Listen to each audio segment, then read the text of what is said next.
mbokk yi sant leen gërëm leen ci ànd beeg télévision Futurs Médias benn waxtu xibaaru digg bëccëg gi bokk na ci benn nit bu ñàkk bakkanam juróom ñi am ay gaañu gaañu ba kenn ki nekk Sowétas moo tukkee ci benn accident bu am fële ca yoonu Ziguinchor dawalkatu camion ak borom camion ba ca boppam.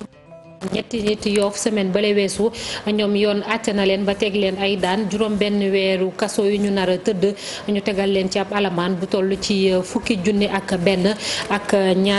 ñaari téeméer mbas meek tolluwaayam fii ci réew mi ñaari téeméeri nit faatu nañu fii ci Sénégal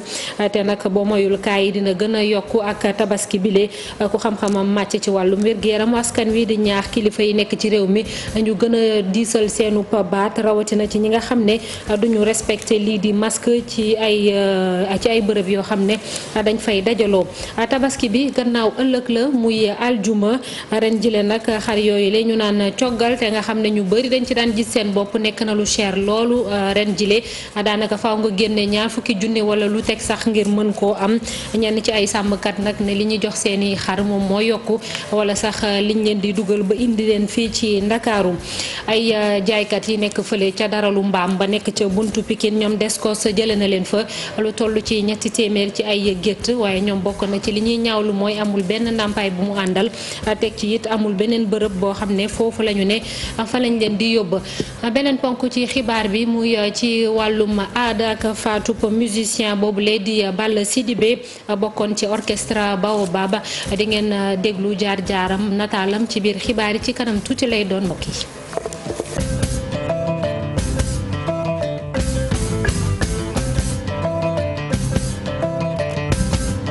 ginnaaw bañ leen nuyuwaatee ba noppi tali yi fàttati nañu ay bakken mi ngi xewee ca yoonu Ziguinchor benn accident bu am benn nit moom moo ca faatu juróom ñi amee ay gaañu gaañu kenn ki sonn loolu sax jamono ji yëf yaa ngi xewee ci diwaan boobu la ñu naan Tobor toll ci fukk ak ñetti kilomètres ca Ziguinchor ci route nationale numéro 4 bi benn woto 4x4 ñu ne moom moo mbëkk ab panneau publicitaire kenn ci ñi fekkee accident boobu la Mouhamed Goudia laa daw léegi mooy daw si ñoom si laa gis keneen kii dafa fël carrément si oto bi daanu moom moo si lëkku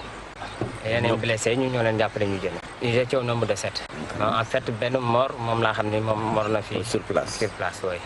léegi keneen ki moom blessé na grave xam ma ndax peut-être dina mën a survivre ou pas mais ñeneen ñi moom gaañu nañu non amul jigéen ñoom ñëpp ay góor lañu non amul xale tamit waaw ñun 3 la ñoon plus benn pas ñu doon 4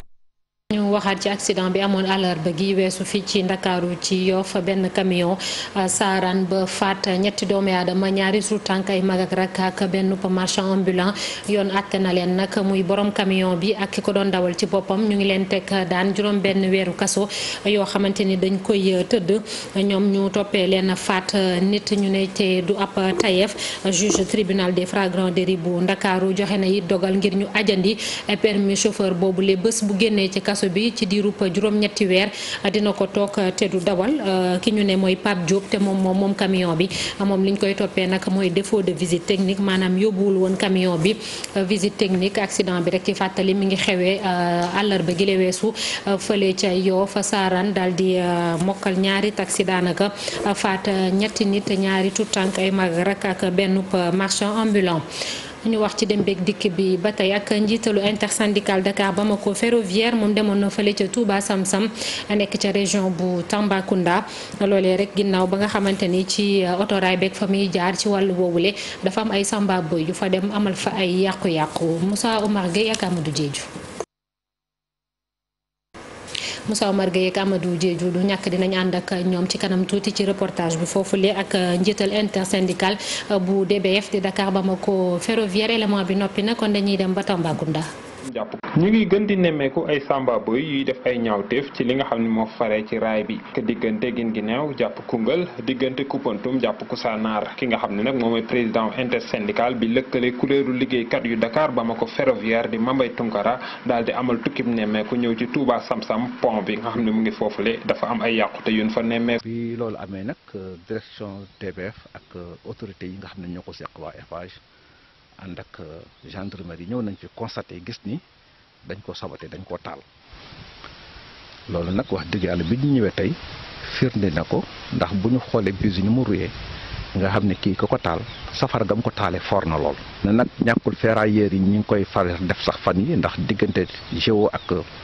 Koungheul gis nañ ne raay ba foofu dañ koo dagg ñu ngi génne boulon yi te ñu koy utiliser dañ koy def rek pour ferraille. fexe nag ba soxaliwaat lépp lu jëm ci wàllub saxaar si muy daw di dem di dikk rawatina diggante Dakar ba yegg ci Kidira gën jaa néew nekk na li nga xam ni dafa jàmm. jàpp nañ ni reprise activité bi moo mën a sauvegarder infrastructure yi ndax boo defaraatee te saxaar daw ci boo yàggee mu yàquwaat mbaa ñeneen ñëw yàq ko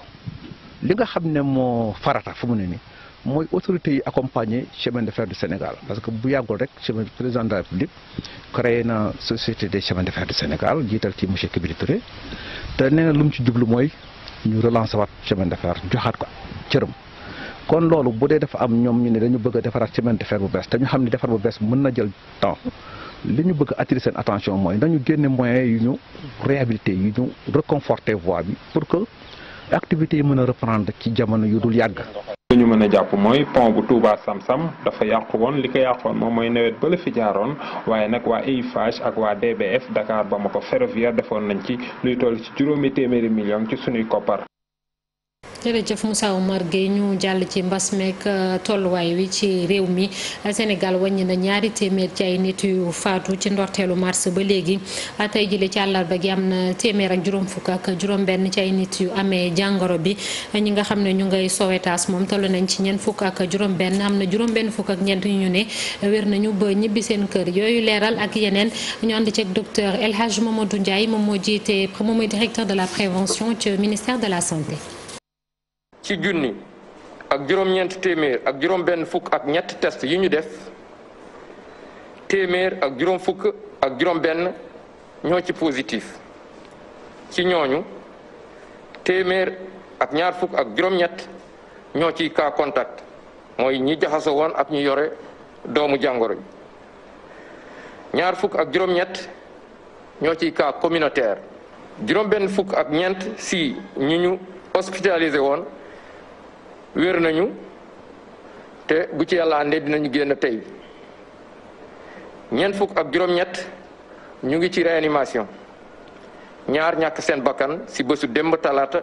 ñaar fukki fan ak juróom-ñett ci weeru juillet bi ñu nekk ñeneen ñi ñu des ñu ngi am tan ci bésu tey dalee ko ci kaa bu njëkk ba Sénégal wàññi na juróom-ñeenti junni ak juróom-ñeenti téeméer ak juróom benn fukk ak benn ci cas yi nga xam ne jot nañ ci doomu mbas mi juróom benn junni ak juróom benn téeméer ak juróom fukk ak juróom wér nañ si ñaar téeméer ñàkk seen bakkan mu des ñetti junni ak téeméer ak juróom ci hôpitaux yi walla ci loxo docteur yi.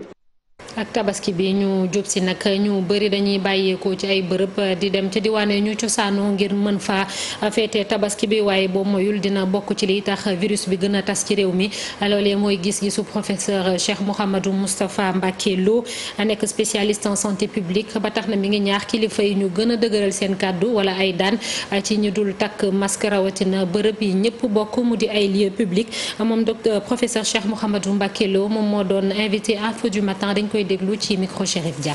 maladie bi ni muy lawee bari na ñi ngi jëm ci tabaski nit ñi danañ jóge Dakar bi nga xam ne moo yore kaa yu bari yi jëm ci àll bi lii yoon mooy ñi nga xam ne dañ fiy jóge yëpp ñu xam ne dañoo war a protéger ji ña ñu fekk si dañoo war a aar ña ñu fekk te nit ñi li aaree ña ñu fekk ci mooy ñuy porter masque di raxas seen loxo te bu ñu demee foofu tamit wan ñooñu ne lii mooy tax ngeen mucc ci defe naa bu ñu ko defee dana permettre maladie bi dana gën a wàññeeku ci fan yi di ñëw yàlla def ko ñu def ko mais bu ñu ko deful tamit li wóor ba wóor mooy nag maladie bi dana gën a yokk ci Sénégal te baaxul ci ñun baaxul ci économie bi baaxul aussi ci réew mi. dañu sàggan ci porter masque dañu sàggan ci raxas seen loxo dañu sàggan te ay gestes yu simple la yoo xam ne ñëpp waroon nañ ko mën a def maintenant nag su fekkee ne yow wax nga en tant que état wax li nga war a wax ne leen nañ ko respecté wuñ ko nag am na foo xam ne bu ñu fa tolloo. tamit état bi day ne jël responsabilité am di nga xam ne fexe ba nga xam ne nit ñi dinañ def li nga xam ne mooy yoon pour ñu mën a protéger ñeneen ñi parce que nag nit ki aussi da nga am droit yow bàyyi sa bopp bu la neexee mais da nga am droit protéger ki nga xam ne moom ngay jàkkaarloo. Dakar ni ko xayma gi wane nag moom moo ëpp lim ci nit yi amee jàngoro boobule ba tax ne ministre bi ñu dénk collectivité territoriale mi ngi sonju wala sax di ñaax ñu bëri ñu wàññi seen i dem mën nañoo toog fii ci Ndakaaru ngir bañ ba jàngoro bi tas moom Oumar Gueye yëkkati kàddu yooyu léegi fële ca Tëngéej ci ginnaaw ba ñuy jébbal comité départemental bi ay yenn ci ay jumtukaay lu ci mel ni ay masque dañ koy déglu moom ministre Oumar Gueye ci micro Ousseynou Thiam ak Ahmadou Bamba Samb. profité ci occasion bi rek comme ni ñu koy defee toujours di wax ni mbas mi ngi fi demagul mbas maa ngi fi nañu góorgóorlu ci mesure barrière particulièrement région de Dakar nga xam ni fi la épicentre bi nekk nga xam ni téeméeri cas yoo jël daanaka juróom-ñaar fukk ñeent yëpp ñu ngi ci région de Dakar kon nag ñu ngi lancé benn appel nit ñi nañuy sol nañu takk masque yi am na gouvernement bi defar na ci lu bare. Collectivité territoriale yi indi nañu également seen participation ci lu bare gis ngeen tey jii lii ñu joxe fii ci Tëngéej wante masque yi di pour que ñu def ko ci poche du pour que tamit ñu takk ko comme caq dañ ko war a takk muur suñu bakkan suñu gémmiñ ak sikkim loolu mooy masque ñu koy takk. ñu des ci tabaski boobule ak xañ na dégg ngeen ko sax mu di lu toll ci fanweer ak ñett ci ay xar ñu ne fan yee weesu dañoo faatu fële ca Sacré-Cœur lan moo ko waral daanaka coow li bëri na waaye am na benn docteur vétérinaire moom am na ci ab xalaat Pape Ibra Mim ne nag li muy wax yarkat yi rek mooy ñuy moytandiku bu ñuy waajal tabaski ñu jël seeni xar yooyu le di leen di sol ay xeetu ñam yoo xam ne baaxul te mën na leen a indil ay gàllankoor ngir mën a yokk seenu koppar am na it yeneen tegtal yu mu jox ñi di sàmmkat yi nga xam ne dañuy indi coggali ci Ndakaaru ak yeneen diwaan yu mag yi moom docteur Pape Ibrahim nekk vétérinaire ca Linguère dañ koy déglu ak Mamadou Ndiaye. docteur Pape Ibrahim dinañ ci ripaas nga jox ci ay mburoog ay ñebeeg yooyu ci lay gën a gaaw a rafet nga mën koo jaayee njëg gi nga bëgg loolu nag bu fekkee ne du woon habitude du xar mi day indi ay problème ni ko far nag danaa koy faral di wax nit ñi nañu fàttaliku ne xar ñax mooy dundam dëggantaan donc boo ko joxee ba mu suur nag looy ko ci yokkal nga yokkal ko ci ak di dare aliments yi nga xam ne dañ leen fabriqué ci usine bi ki ko defar def na ci composition bi wax na ci it li nga war a jox sam xar bu dee xar mu mag bu dee xar mu ndaw ak yooyu noonu la ko ci waxee boo ngeen toppee tettal yooyu yaakaar naa ne njuumte du mën a du ci am waaye du ci bari. nga reportage wu Maymuna Njaay ci xaru coggal yi du ñàkk laata ñuy tàggatoo wala yeneen jotaay xibaar dinañ ci ànd ak yéen beneen ponk bu ñu doon junj ci xibaar yi mu di DSCOS di direction surveillance ak conservation des sols mi xëyee tey jëlee ca fële ñuy jaayee ay mbaam fële ca buntu Pikine Yaraax lu toll ci 300 ci ay gétt nag la ñu fas yéene dindi foofee yëpp jaaykat yi ñu jëlee leen fa waaye ñoom li leen naqari mooy yëf yi àndut ak benn ndàmpaay te waxuñu leen sax fan la ñuy mën a demaat ngir wéyal seeni activité reportage Abi Faye ak Modou Diop. seen mbaaru mbaam yi lañu gis ci seen kanam ñu koy yàqati ñoom ñi caterpillar bi ñëw taxaw mënuñu ci dara. sariya ba mande ba jondo mu ond ka kasa te ba ja sak ci bar winti fu mu toll nii suñu mbaam yi ñu ngi nekk di wër di terrain di taxawaalu te boobu ba tey joxuñu ñu li nga xamante ne moom mooy ndàmpaay ki nga xamante ne moom suuf bi yéen moomu leen ko da ngeen di ñàkk. ku fi nekk téeméeri at nga ñëw ne ko ki moom suuf si 82 la moom suuf si benn naar ñun su suñuy démarche ba léeg-léeg ñu dem sommation de déguerpir bi nga xamante ne moom la ñu DSCOS jox sax sommation boobu autrui lañ ci def maanaam ki nga xam ne moom suuf si nangul présenté wu. mu doon loo xamante ne ab njëkkantoo la ngir xool ana nan rek li ñuy gën a mën a jëlee seen mbaam yooyee rawale ko ñoom yarkatu mbaam mi gis engin bi door yàqate gi ci kanamu gendarme yi. ñun dañ fay nekk avant même indépendance di am. suñuy maam ñoo fi nekkoon suñuy waajur ñoo ne fi ba mu yegg si ñun la ci njëkk mooy lu ëpp téeméeri at nga nekk fi di liggéey di daan sa doole mosoo xaar ci nguur gi dara saa su ne li nga am sa poos moom ngay jël di ci liggéey ñu bokk ci ñi nga xamante ne dañuy doxal réew bi mooy lan ñun xëy na dañuy dem te dëkk yi nga xamante ne moo gën a sori xëy na sax nguur gi da leen fàtte. file lu toll ci 300 ci ay mbaaru mbaam la ñu yàqati ci seen kanam ñoom ñi mënuñu ko gis lii mu tasaaroo. zone bu nekk Tivaouane Peulh ñun bi ñu demee saytu bërëb boobu ñu xool ni bërëb bi dafa sori parce que fi nga xam ne fa la oto mën a yem ñu war a mën a yeggale suñuy tànk toll na lu toll ni Kër Massar ak fii benn mag du yenn siwo ceeb di ko def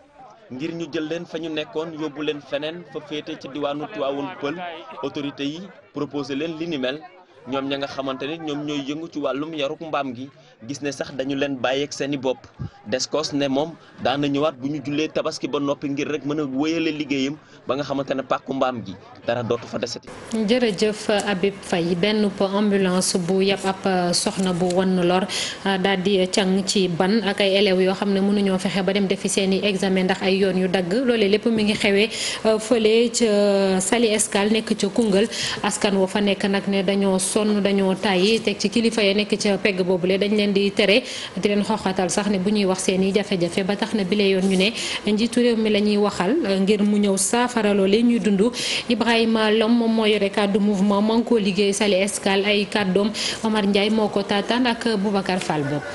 Saly Escale nag lu toll ci juróom-ñett fukki dëkk ak lu teg ñoo fi nekk fukki junne ak nit yi teg ñoo fi yeewoo waaye depuis ay xat ko fi ngeen gis ñu taxaw nii nag ci benn xuru la boo xam ne PUDC def na fi ay liggéey PUDC commandité ko jox ko société bu ñu wax comme mu defu liggéey bu ñaaw ci réew mu toll ni Sénégal di interpeller le président de la République ndax dañ koo nax bi buñ ko inauguré en 2017 dañ koo indi ba Koungheul soosé ne ko yoon wi pare na te tous pare wu ci pont yi lu ëpp fukki pont dañoo dog jamono jii nii xale yi mënatuñoo jàngi barki Dembo Njaay rek am na xale yoo xam ne waroon nañu def épreuve physique yi mënuñ koo def ndax xuru yi fan yi si ginnaaw am na ambulance bu fi ñëw fii ci ndox mi di yóbbu benn jigéen boo xam ne nii dafa sonnoon ba bëgg de ambulance bi ñëw dugg si ndox bi il a fallu nit ñi ñëw jàpp si pour génne ko waa jigéen ji xaw na saa ñàkk bakkanam te ci gox bi encore am na si benn jigéen aussi noonu la ñàkkee bakkanam ambulance yeeg oto yi mënatuñoo dem li ko waral nag aussi mooy suñu autorité ñoom dara yitewul leen lu def seen bopp boo nar a def sax xoo ab télé ab rajo pour ñaxtu ñi fay nit ñi di leen corrompre ñi di la intimider di la menacer ki Sall jëlee ses responsabilités gars yi dañ lay nax lépp lu ñuy wax du dëgg dañ lay nax de jëlee ses responsabilités. ñu dellu si waat ci niñ leen ko doon waxee sànq ci xaru coggal yi nga xamante ni nag at wu jot daanaka ñu bëri dañ ciy gis seen bopp ndax njëg gi ren ji yëf yi dafa soppeeku ndax xar yi ku amul ñaar fukki junne ak lu teg doo ko mën a am ñi sàmmkat yi bàyyeekoo moo xam fële ca bët gànnaar bi wala sax gànnaar ca boppam nee nañu li ko waral mooy li ñuy dundee dafa seer loolu ak ni ñuy def ba indi ko fii ci Ndakaaru Maymouna Ndiaye Mamadou Fall ak Pape Sangone Mbaye doxantu nañu fële ca stade Léopold Sédar Senghor fa ñuy jaay ay xar. bi muy bàyyeekoo këram fukki junni ak juróom benn la yoroon yaakaaroon ni bu ñëwee fii dina ci mën a am xar wante bi fi yegsee leneen la gis. ñaar fukk ak fanweer rek laay dégg yu mbot yi la ñuy ay juróom ay fukk ak juróom wala fukk ak juróom benn yi ndaw yi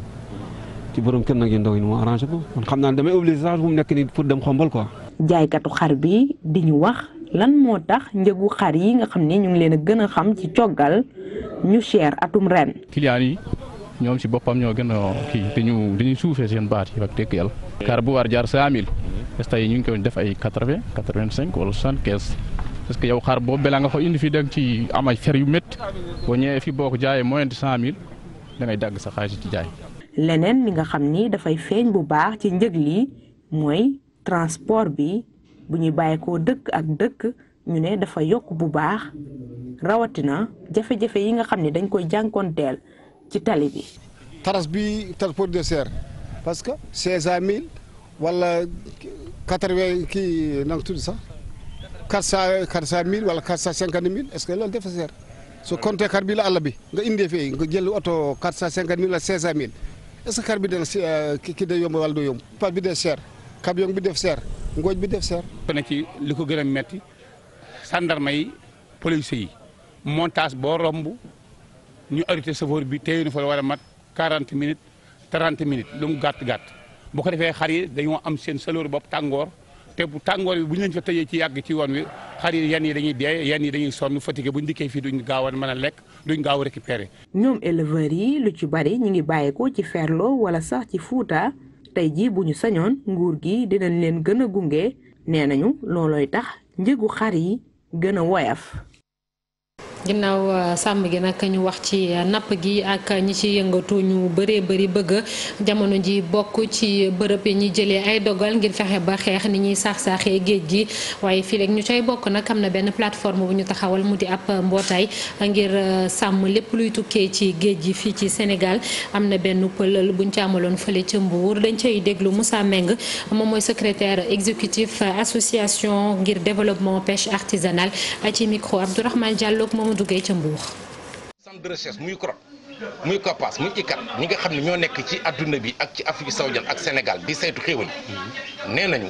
ressources halieutiques yi ci ëpp dañoo pleinement exploité wala dañ leen a surexploité maanaam boo jëlee li ñuy wax jënu suuf bu jegee tefes ñu ko poisson démersaux côtier dañ leen a surexploité boo jëlee jën yi nga xam moom la ñuy wax pélagique côtière nga xam ne ñoom xeetu yaboy jaay dañ leen a surexploité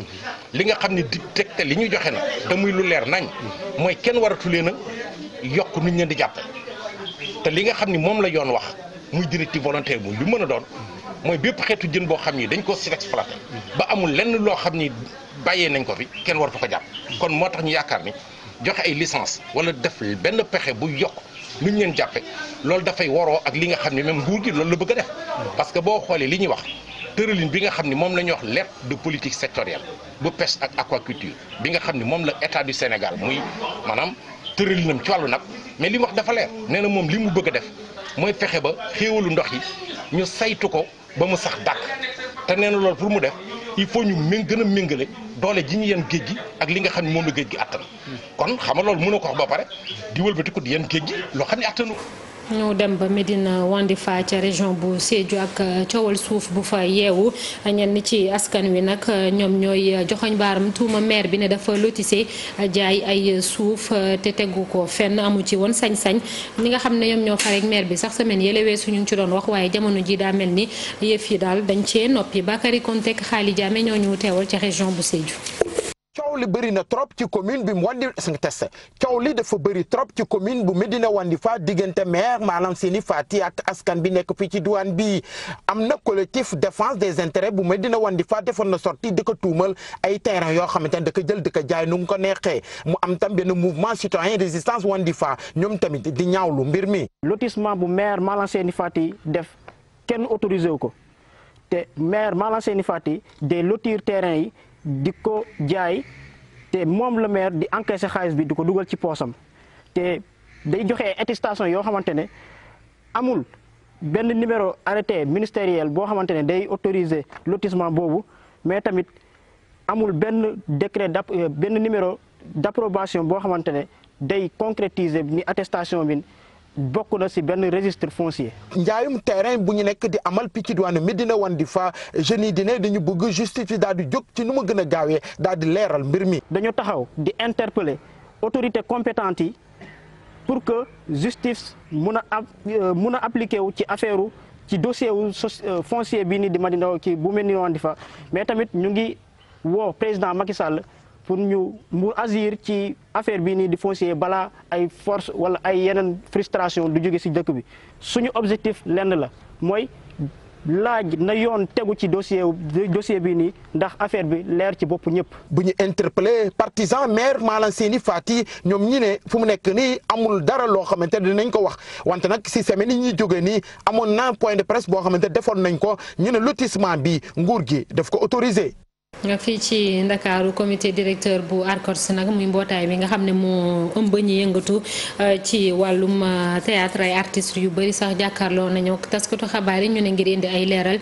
ci xaalis boobee ñu jagleel artistes yi ci fond Covid 19 ñoom ñu ne yorin wi daal dafa taq suuf ndax kii jiite ARCOS ci boppam di Pape Faye dafa jël ab pàcc bu néew muy fukk ak juróom-ñeenti millions ci juróom-benn fukk yi ministère bi génne daal di koy séddale moom Pape Faye indi ci ay leeral nee na lañ cay tuuma lañ koy wax yëpp dara du ca dëgg dañ koy déglu ci micro yu su baro xaalis bi nga xamante ni moom luñ joxoon ARCOS national di 60 millions nekkoon d'abord ci njëlbeen projet parce que ministre bi il y a 3 mois de cela moo ko signé woon moo ne woon ne def leen projet mais cool bi mu ñëwee lañ ne non nañ ko séddoo mu d'accord ci ñu def liggéey bu macha allah ak président yëpp def suñu réunion évaluer ku nekk xam ñaata la war a am ak président ARCOS bu nekk la nga war a jot nga jot ko kayit yaa ngi nii président yëpp ñoo signé président ARCOS yëpp ñoo signé ku ñëw signé ñu jox la sa enveloppe nga dem ba xaalis ba jeex alors président yi seen bopp ñoom ñëpp ñu ne ñu ngi nii toog xaalis bi day ci yoon lañ ko jaaral amul ci lenn loo xamante ni luubal nañ ko ci parce que soxlawuñu te lii nit ñu war a comprendre que sax xaalis bi sax ci boppam moom matewul dañu mujj obligé maanaam ku waroon a am ñaar fukk ñu jël jox la fukki dërëm wala fukk ak juróom pour mën a baaxee ñeneen ñi nga xamante ni yàlla dogal na amuñu néew nañu doole te xëñ na sax dañ leen fàtte woon wala ñu yéexoon a dugg ci base de données bi comme dafa génn ci médias yi il faut ñu leeral leen mbir ba mu leer loolu ñu wax yëpp dara amu ci parce que nit ki soo koy tuumaal ne dañ la joxoon xaalis ani presque 3/4 yi foo ko dugal. ñoom artistes yi rawatina nag ñi yëngatu ci wàllum musique ñu ngi ci dëj ak génnub àdduna Balla Sidibé bokkoon ci orchestre Baobab moom Balla Sidibé jaar na ci Star Band bu Ndakaaru African Salsa ba mujjee ci orchestre Baobab jaar-jaaram ci wàllum musique afro-cubaine tax na ba ñu ràññee ko ci àdduna wërngal këpp mu bokk ci ay festival yu bëree bëri jaar-jaaram dañ ci ànd ak bu Diouf. Sidibé ba mu ñëwee Ndakaaru tamit doon na joué yenn saay ci benn boîte de nuit ba nekkoon Colobane te ñu ko doon duppe Palladium ci année 1960 nag kii di Balla Sidibé dem na wuy ju borom fekki ay xaritam yoo xam ne daanaka musique moo leen boole woon muy laay mbuub. bu Diouf ci nataal bi léegi dañuy dalal Mamadou Mohamed Ndiaye ci li yëglekaay xëy àllarba gile. Bali l'Observateur nee nañu bonn doomu Sénégal bu ñu dóor ba mu dee ca Maroc Mbuur la cosaano amoon ñeent fukki at bàyyi na ginnaaw benn doom ay doomi Côte d'Ivoire ñoo ko kidnappé yóbbu ko ci benn àll bu nekk ca Tanger ga ca Maroc dóor ko fa ba mu jaaree faatu li indi coow li moo di moom David Coulibaly dafa àndoon ak beneen doomu Sénégal bu ñu naan Cheikhna Sibi ñoom ñaar ñëpp ay footballkat la ñu woon mujj soppali ko dooni passeur di jële ay nit Maroc di leen yab ci gaal di leen yóbbu bitim réew juróom-benn fukki junni ak lu teg la ñu daan laaj gaañi bés ñu dajale ay doomi Sénégal ay doomi Côte d'Ivoire ay Gambien ak i Guinéen jël seenub xaalis war leen bu di leen dawloo ci la David Coulibaly dawee Casablanca dem Tanger Ivoiriens yi di ko wër ba gis ko jël ko dem ak moom ci àllub Oujda ba ca Tanger fa la ñu ko dóoree ba mu jaare ca ñàkk bakkanam waa ji mu doon àndal ci liggéey bi di Cheikhna Sibi l'Observateur nee nañu moom gaañi gisuñu ko ndax dafa daw ñoom ñaar ñëpp di David mi ñu rey ak Sibi mi ñuy wër journal bi nee nañu ay footballkat lañu woon ku njëkk ki jot naa football ca 4e division bu Italie ka ca des toj na championnat bu Sénégal mu di Cheikhna football na ca Mbour football na ca Seneps football na it Yego ñu yëgee ci Vox Populi beneen doomu Sénégal bu ñu naroon a faat ci Argentine moom nañu defoon George Floyd ci Amérique noonee la ko takk deri naroon def ci Argentine dafa rëcc braquage bi amoon bëccëgu ndara kàmm ci allée Centenaire yëf ak fa mu mujj rëccul journal Libération yéenekaay bi xamal ñu ne enquête baa ngay dem la mu feeñal moo di benn policier bu ñu raje woon mu jiite woon cong ga maanaam braquage ga ak càcc ak rompat alalu doomu aadama loolee la ñu ko jàppe woon waa section recherche ñoo ko jàppoon ci la ñu ko dàqee ci police bi moom moomee moo jiite woon cambriolage ba benn boutique chinois la ñu songoon yore seenuk fital jël fa 96 millions waa DIC di division investigation criminelle wër leen ba jàpp leen ca caméra de surveillance la ñu sukkandiku ba teg leen loxo juróom-benn ca ñoom ñoo nga ñu garde à vue ca DIC ñu dikk ci coow li jaxase justice su réew mi te tukkee ci defante gi am ci diggante SYTJUST ak ministre de la justice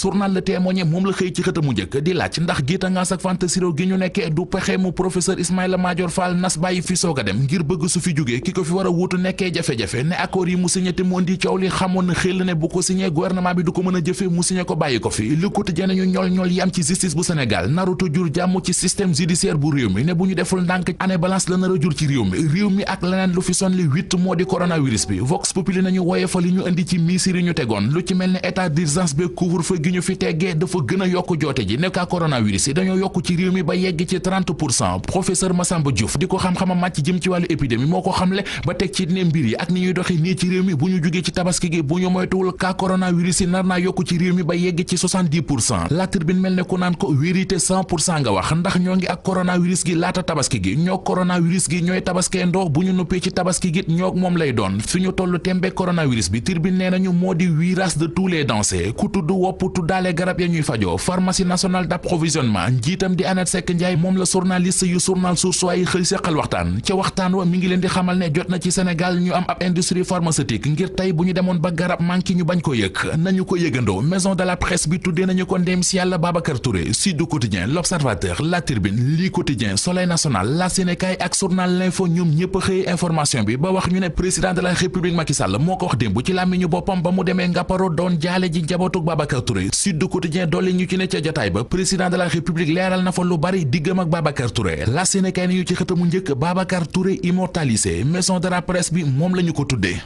jërëjëf Mamadou Mouhamed Ndiaye dañuy dalal beneen Mamadou Ndiaye ak mairie Bay maa ngi leen di nuyu. ñu ngi lay fay soxna Naata. di rafetlu teewaay bi aussi tey moom dama lay laaj.